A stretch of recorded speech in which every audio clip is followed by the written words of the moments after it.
Good afternoon to you. I am Mark Sudduth, and here's what's up in the tropics. It is Thursday, October 13th, 2022. Still tracking Karl down there in the Bay of Campeche. It's not very strong from a wind perspective, and the pressure certainly isn't very low.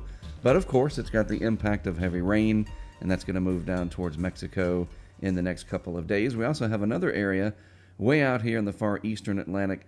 Not much chance at all of development over the next 48 hours, but if we expand to the 5-day time frame, National Hurricane Center giving that area a 20% chance of development. There is a disturbance out there. It's kind of late in the season to be seeing tropical activity try to get going that far east, but it's been a weird season, so we do have to keep an eye on it, mainly just for novelty reasons. In case it does get to develop a little bit more, it would just be interesting to see, and certainly no threat to land. And you see Karl there in the Bay of Campeche, and this is the track for that over the next couple of days. Eventually going to make landfall as a tropical storm, more than likely.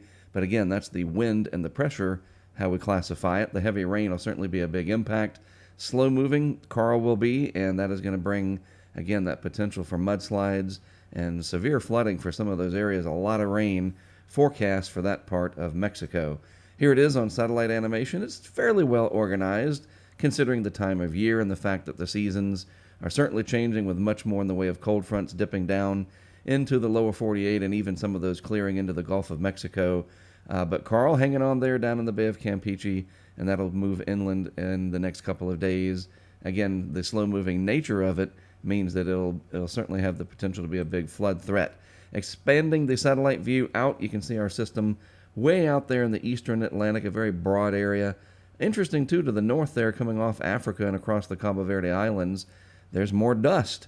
We don't usually see that this time of year either, but again, 2022 has been a very strange and pretty unpredictable hurricane season. Here we have a strong Saharan air outbreak and dust coming off Africa, and just to the south, a fairly potent tropical wave in mid-October. All right, looking at the GFS, this is from the 12Z run. There's the whole Atlantic for you. Nothing really stands out as looking too threatening other than Karl, of course, in the Bay of Campeche. A few disturbances, a few impulses out there, concentrated areas of vorticity that we will certainly watch, but nothing that looks like it's going to be a threat to land areas anytime soon. All right, that is it from me for today. Have a great rest of your Thursday. As always, thanks for tuning in to What's Up in the Tropics. I am Mark Sudduth. I'll be back with more for you tomorrow.